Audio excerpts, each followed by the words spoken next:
Hey YouTube, it's Doresa from Key Destiny Unlimited abroad, and today I am going to address a comment that we got on another video where people would like for us to talk a little bit more about our time in South Korea. And I'm going to talk a little bit about that, but I'm going to talk about it in reference to why I think spending some time in South Korea is a great introduction to Asia itself and a perfect kind of baby step before you go into Southeast Asia. It really was helpful for us because South Korea is again part of East Asia, but it wasn't in Southeast Asia. So it really helped us to kind of get a feel for East Asia as a whole and learn so many things that helps in a transition, but also it felt familiar enough that it wasn't overwhelming. And so, if you're thinking about looking at or retiring in places in Southeast Asia and you've never been to Asia before, having a trip to South Korea might be an amazing first step to consider. And then South Korea is just a great country on itself overall. So that's you're not going to go wrong with South Korea itself. But when you're trying to answer the question, is Asia for me, and even is Southeast Asia for me. Having some time in Korea, which is East Asia, will really help you to see if the transition to Southeast Asia will be a little bit too much for your system. And it helps to prepare your system for some of the new things that you'll experience if you continue to explore other areas of Asia, and if you want to do that dive into Southeast Asia like we did when we chose to move to Thailand.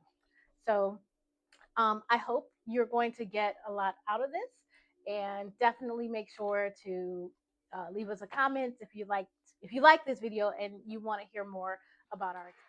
So, one of the reasons why I think that South Korea is such a great introduction is because they have an amazingly vibrant, rich culture that has also incorporated a lot of Western elements into their culture. So, as you get kind of this introduction, it's not as, it doesn't feel as unfamiliar. And so, I'm going to give you two examples. And as I was looking over my notes, I realize that both of the examples have to do with facilities, but we're gonna get through it because I'm always gonna be real with you, right? Okay, so the first is that my first experience in public facilities outside of the airport when I was in South Korea was at a train station, and I went into the facilities, wasn't really paying a whole lot of attention, walked in, and it was a squatting toilet. And that was my first experience with a squatting toilet. And I was like, okay, am I ready for this? Like, is this, let's figure this out because I never used one before.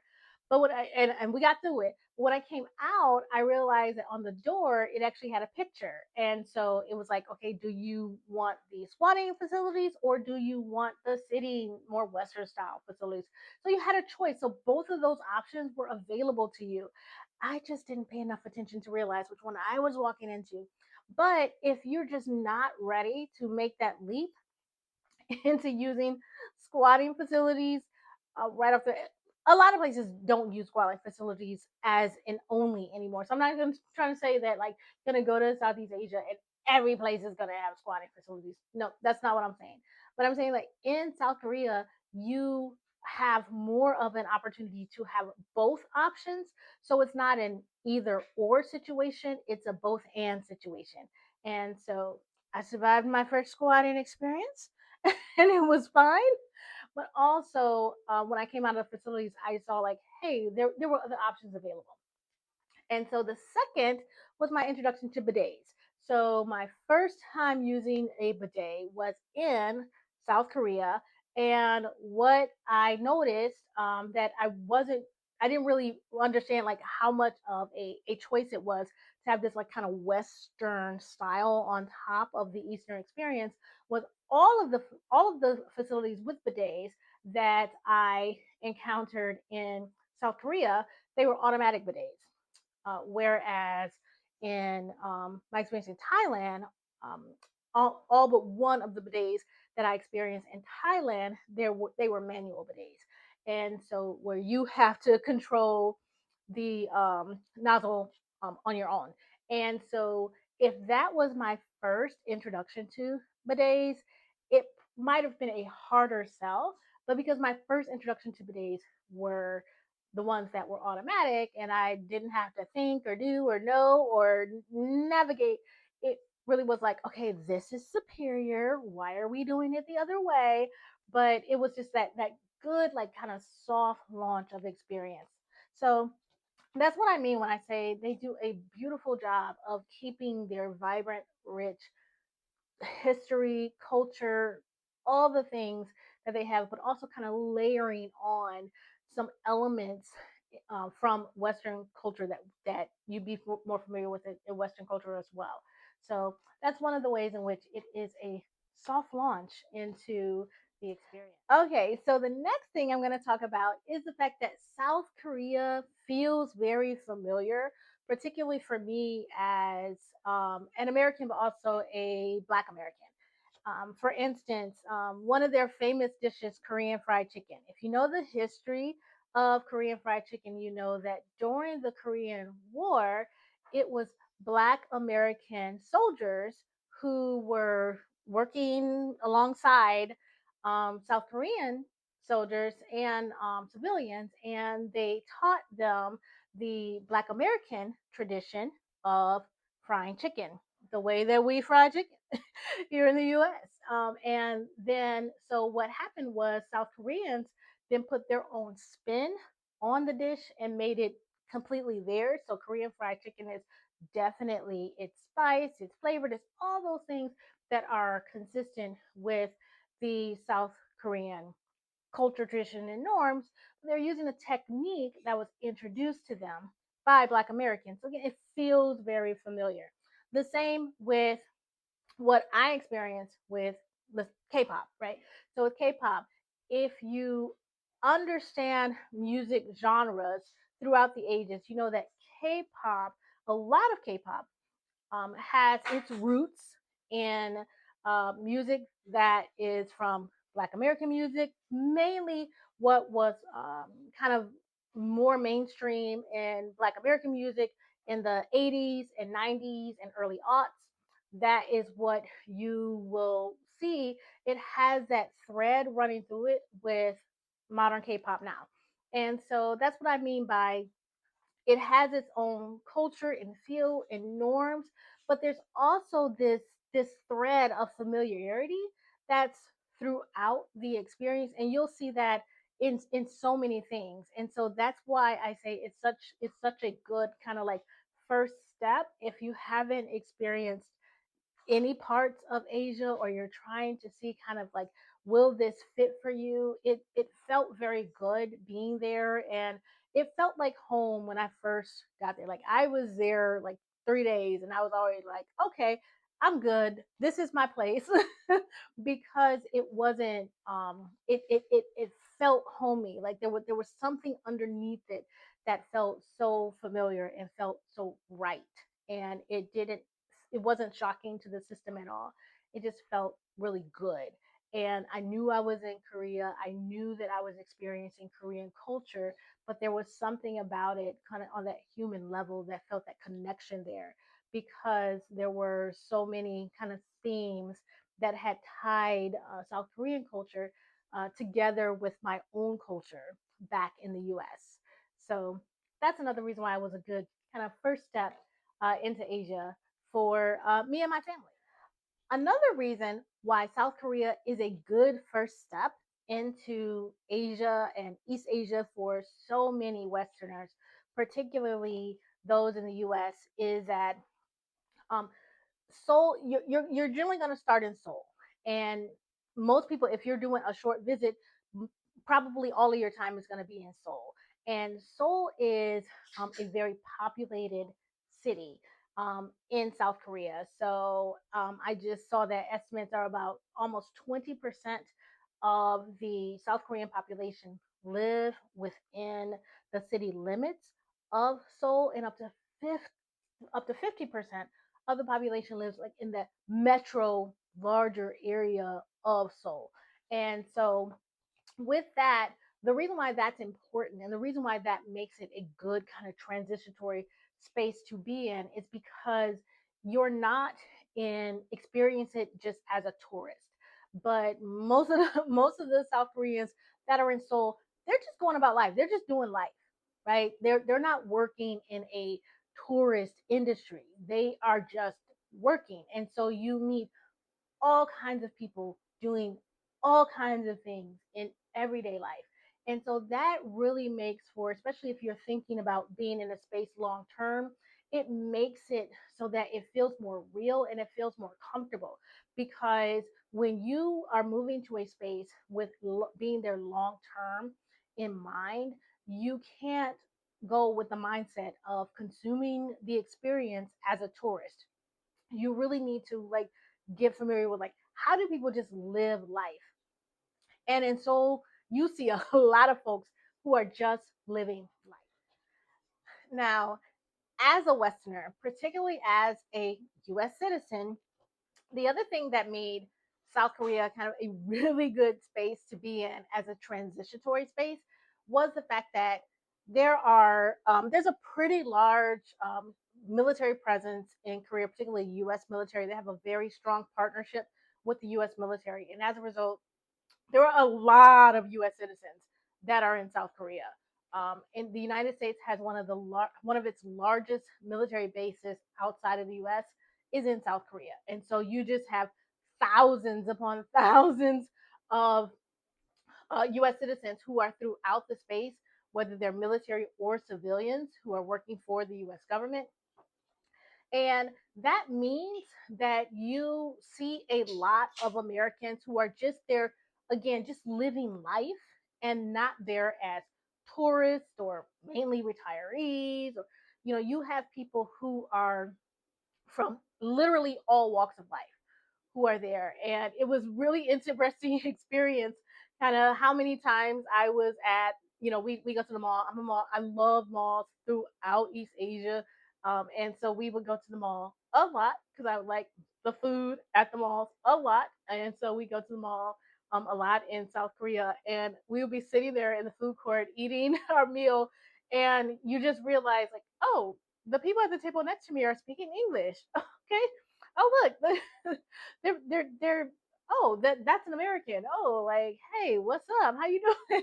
And so it was, it's definitely one where there's just a lot more people that are, that you kind of just see like just experiencing life, walking around, like I said, walking around the mall, going into various venues and spaces. You are more likely to run into another U.S. citizen in South Korea, then I had the experience of running into fellow U.S. citizens in Thailand, and so it was just that is another reason why it's a little bit of a good transition step for folks, or for some people that's the space to be, and that makes it a better fit than some other places in Asia because it helps with that kind of like yes, you're in a new space, you're in a new country, but there's a lot of people there who have a similar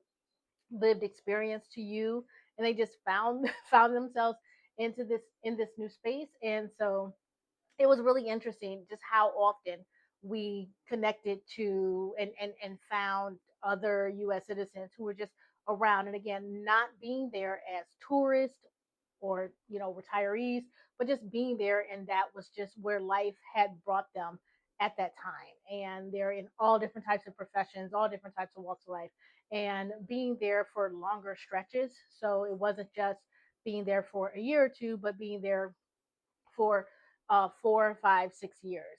We knew a lot of people who had been there for between 7 and 12 years. And so it's just one of those things where that's another kind of thing that makes it a good kind of soft launch for people or first step for individuals. Okay, so now I'm going to give you a little bit more of kind of my rapid fire on what makes it soft launch. And I will compare that to the experience that we have had in Thailand. Okay, so what makes South Korea a soft launch, and for some people, the better fit than being like in Southeast Asia, in a Thailand or a Philippines or a Vietnam. Why South Korea is kind of that good spot. So number one, driving. Okay, so soft launch. Okay, what makes driving a soft launch? Okay, when I go to South Korea, when I'm in South Korea, like, I'm gonna get in the car. I am going to have the steering wheel on the exact same side that I'm used to. I'm gonna drive on the exact same side of the road as I'm used to, right? And so the difference for me was not dealing in feet and miles, but dealing in kilometers, meters. And so my adjustment was just in how I talked about distance, or how I experienced distance, or how the directions were giving me distance, as opposed to, oh my gosh, my steering wheel is on a completely different side of the car. What is happening here? Or, oh no, I'm driving on a different side of the road. Driving was natural. I didn't have to like do anything different. I just got in the car and drove. Whereas when I'm in Thailand, my brain is constantly fighting with, now getting used to having to drive on the other side of the road. And so that's what makes it kind of a softer launch.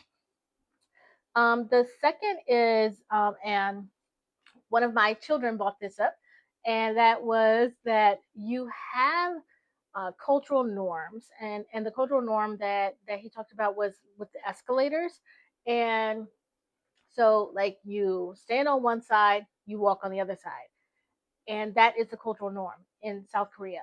However, because they're so used to having foreigners who don't quite know those rules, there is a bit more of an acceptance of, like, okay, you're not being rude, you're just unfamiliar, and so they will, maybe explain to you the rules, or kind of like look at you like, hey, kind of nod, wink, wink, move to the side, and give you an opportunity to kind of like go, oh, okay, my bad.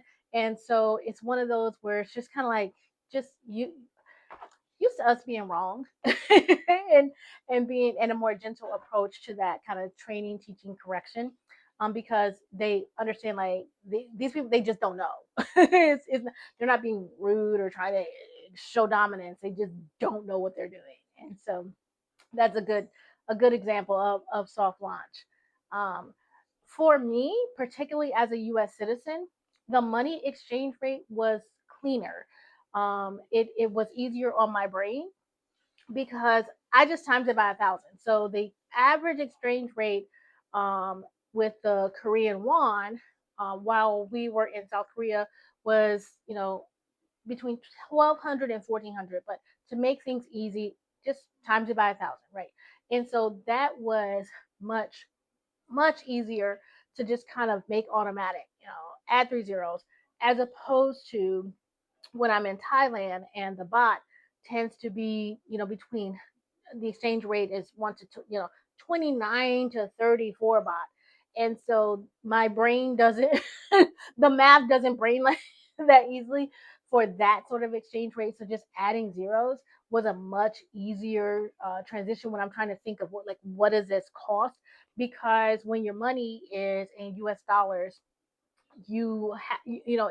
it's hard to just kind of automatically now think in this new currency, especially when you're still earning your money mostly in US dollars.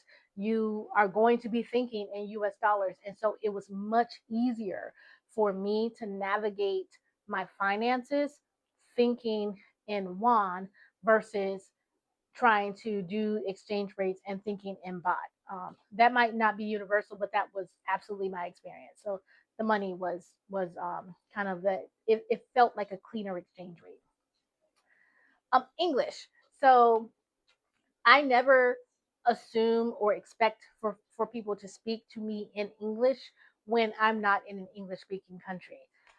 South Korea was interesting because when I go into, when I'm in a country, I try desperately to learn as much of that language as I can, and I found it was almost comical at times because I would be like working really hard to try to learn how to say something in Korean.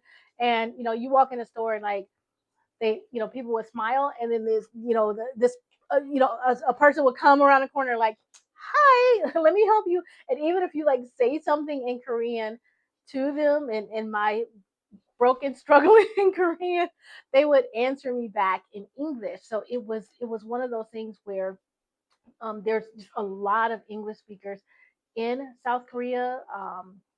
They a large percent of the population is at least bilingual in Korean and in English, and most know more than that. But it was a soft launch in that people wouldn't even give me time to say, I don't speak Korean. They would just automatically begin to have conversations with me in English. And it actually made it kind of hard for me to get better in Korean because I was really trying to increase my Korean speaking skills. And I didn't have really actually even a lot of opportunity to practice Korean because I think they got just so used to US citizens being monolinguistic and only being able to speak English. They were like, you know what, we got this. And so that, if you're one where you don't speak Korean and learning another language is very hard, I don't think the answer should be I don't want to learn another language. Like that's not an acceptable answer.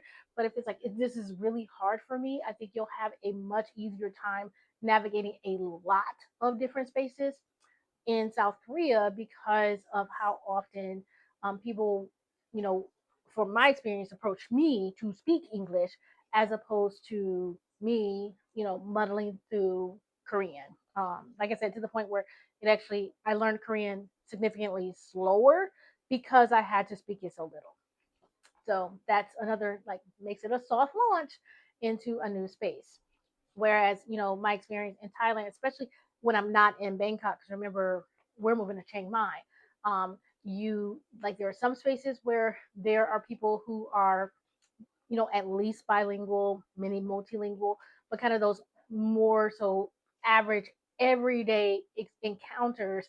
I had more everyday encounters that needed to be done in Thai than in English. Whereas when I was in South Korea, most of my everyday encounters were in English as instead of Korean. So that's the point that I'm making with that. And when it came to learning Korean, so Korean was easier for me to begin to learn than Thai, and it's not even close. One of the reasons is because Korean is more phonetic, like English, and so once you learn the Korean alphabet was pretty easy for me to learn, and the rules were pretty similar, especially when it was around like vowels and vowel placement. And so it was like the rules felt more natural for me to get than with Thai. Thai is tonal, like Mandarin, Chinese, and so being from a non-tonal language, going into a tonal language has been extremely difficult for me to do well. I know I spent several years learning Mandarin, and I did not get very far at all, just because of having an older ear and not having experienced a tonal language younger. It was just harder to get. And now that I'm learning Thai, it also continues to be very hard to grasp that nuance of a tonal language. And then the written language of Korean was easier for me to kind of latch onto and be able to recognize than has been Thai. Things like spacing of words, or how to write different letters. Like it was definitely a much different experience, and Korean was a significantly easier transition for me. So if you're one who you're like me and it's kind of hard to learn languages and you really want to get fluent, um, Korean might be an easier transition. I will tell you, like, I am committed um, to oral fluency and spoken Thai. I kind of have at this point kind of put writing and reading in Thai. I've had to actually put that to the side and focus on conversation in Thai because it was just so hard for me to grapple with. I'm not saying that I'm giving up, but I'm just saying that like I'm being real with y'all. Thai was hard for my American brain. And the familiarity and the soft launch was in Korea. There's four seasons, and so you're used to the four seasons, particularly in a lot of spaces. I know not every space in the U.S. has four seasons, so Hawaii doesn't necessarily have the four seasons the way that you might experience them in like the Midwest or the Northeast, but if you're from, large parts of the U.S. that have the four seasons, it's going to be much more familiar to you to be in South Korea that has those four seasons at the same time, and so it is going to be when it would be cold in the U.S. when it be snow in the U.S. It's going to be cold. And you're going to have snow in South Korea pretty much around the same time, and so that made it a very different transition than when I'm in Thailand and it's like, okay, it's December. It's 85 in December, and my brain is still trying to go, okay, what's happening here? So that even weather wise, it's that soft launch where it seems very familiar. And I also found like the because of that, there also was one of the things that I love about South Korea is a very like holiday friendly place, and what I mean by that is in South Korea, they celebrate everybody's holiday. So it's like, yep, Christmas will put up Christmas lights, with all the stuff if you do Christmas. But they also go hard in their holidays. And so it's just like always a holiday in South Korea, where in some other spaces like in Thailand, you definitely see the practice of like people, putting up Christmas things, but it's not really like it's not as intensive of a celebration. We were there for New Year's, this past New Year's in Thailand, and you heard fireworks and stuff like that, but it's like this is fake New Year's. We're waiting till real New Year's comes around in a few months, and so it was one of those where again kind of that soft launch where you will know what holiday season is supposed to be happening by the weather in South Korea as opposed to in Thailand. Like we're one of our pluses for moving to Thailand was like I was tired of winter. I don't want a winter anymore. But if you actually enjoy all four seasons and you think you might miss having all four seasons, then South Korea will definitely give you all four seasons because we needed a shovel in South Korea. I needed to clean off the snow from my car when I was going to and from work when I was in South Korea. And the summers were hot, right? And you also had like fall and spring, and so that familiarity is good as well. So I hope this helps for folks, gives you a little bit more about our experience in South Korea. We'll be talking about it more on the channel as well. But if you like this video, don't forget to like, subscribe, and comment because we do read the comments and we will absolutely respond to those comments and give you content that is going to be meaningful to you and helpful. But hope you enjoyed it. We'll be talking more about our experience in South Korea.